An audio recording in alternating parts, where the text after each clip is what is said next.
Okay, so today we're going to be looking at how to make a simple program using the PIC16F84 in MPLAB X. So as you can see on the screen, what we're going to be doing is dealing with this particular chip. It's an older chip that's really nicely documented in the Easy Pickin' book that's available at archive.org. And what we're going to do is examine how to simulate this chip in kind of a debugging-centric way in MPLAB X.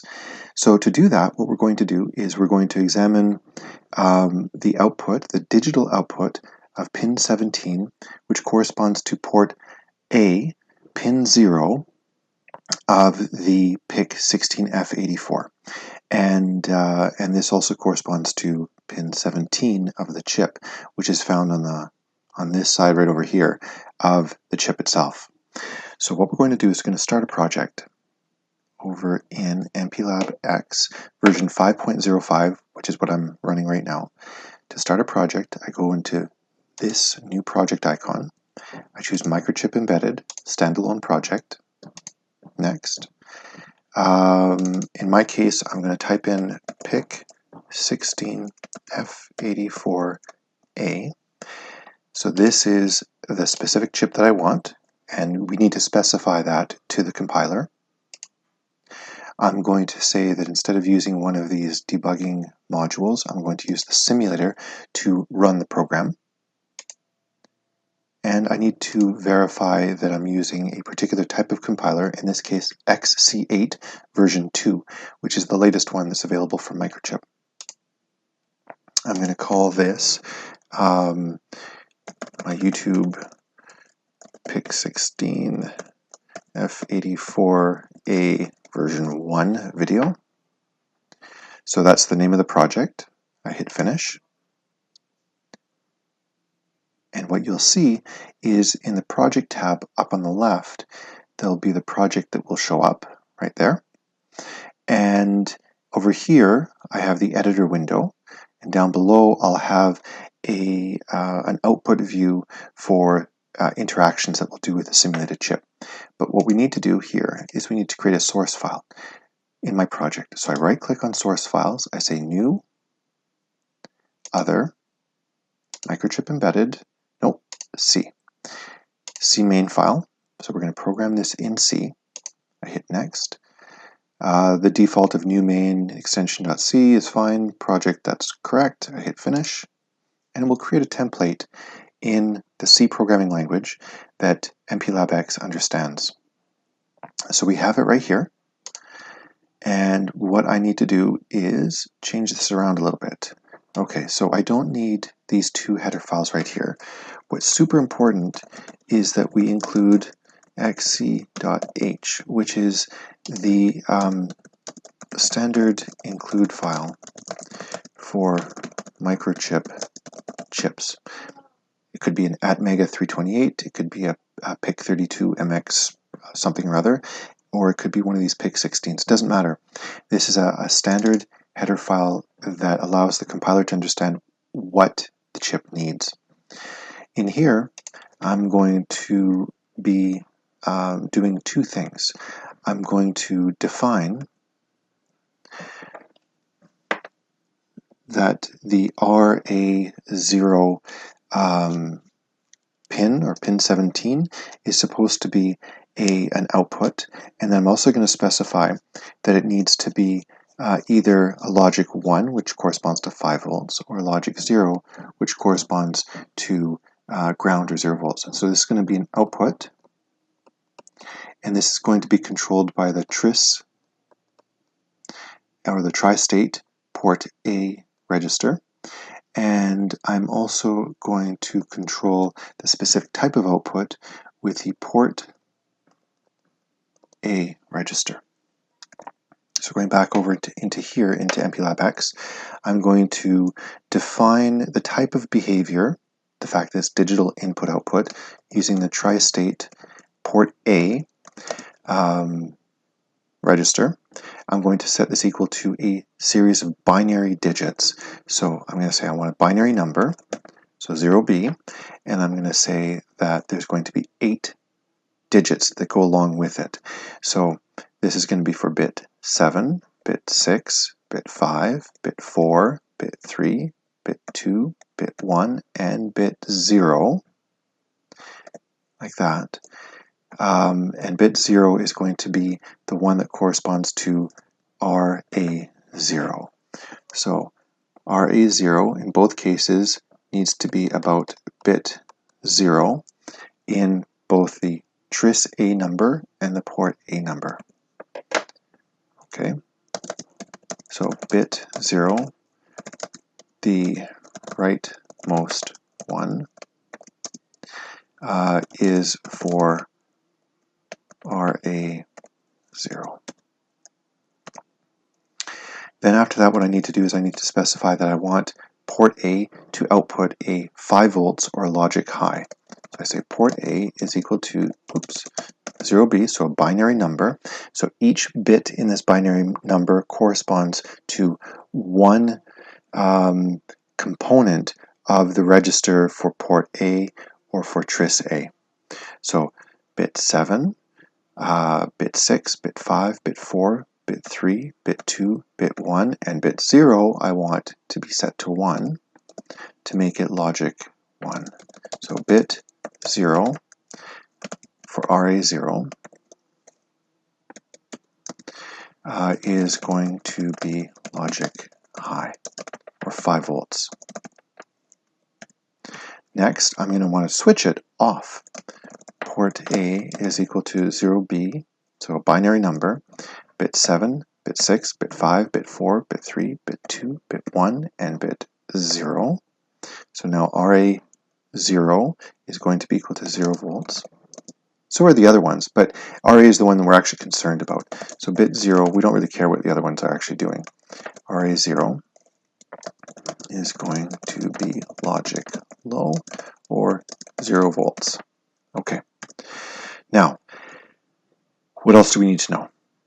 Basically, one of the real-world reasons we would be doing this is because we would be taking this chip, this PIC16, and we'd be taking, not pin 18, pin 17, right here. There's a bunch of other pins. And we would be, say, for instance, hooking this up to an LED and a series resistance to ground, and this would be emitting light. Okay, another way of looking at this would be something like this. We take this out, and then we would have one of those LED deals. Let's make sure, let's say it was yellow. And we hook it up to a resistor with those funny little lines on it, and we would connect that to the ground pin like that. Okay, so it's a resistance, that's an LED, and the LED is emitting light. So if we put 5 volts on pin 17, so logic high, then this diode right here would turn on, and then it would run current through the resistor as well, and we would have light coming out. Okay, so we now have the program. I'm going to see if I wrote it right, or at least to see that I didn't write it really wrong. So I'm going to compile it, and I have an error.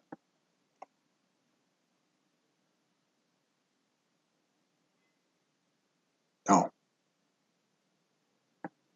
here we go.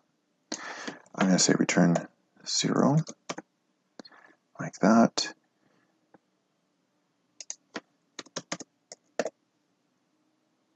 Let's see if that works.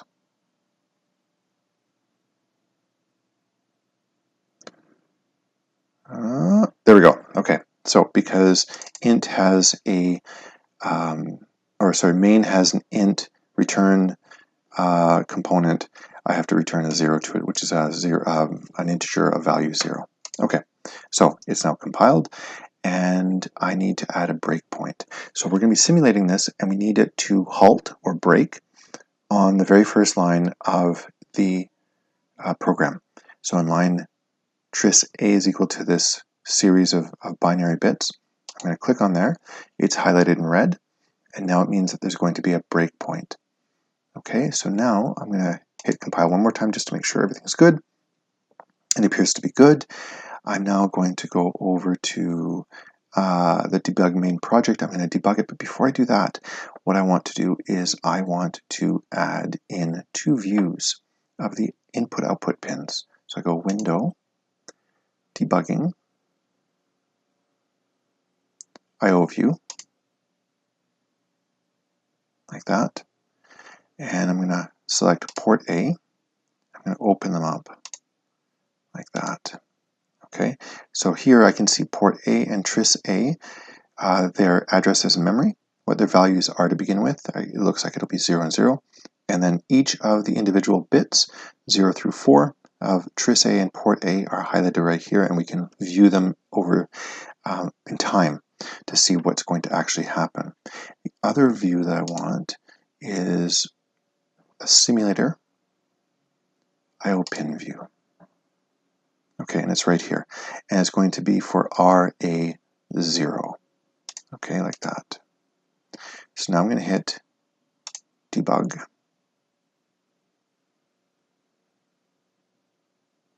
It is built successfully. I appear to be running. And it says user program stopped after it had started running. Okay, here we go. Switch this over to I/O view right here. And as you can see from the arrow right there, the program counter has stopped at my breakpoint. I'm going to take a look at the value of, let's see, oh, here we go. I need to make that RA0.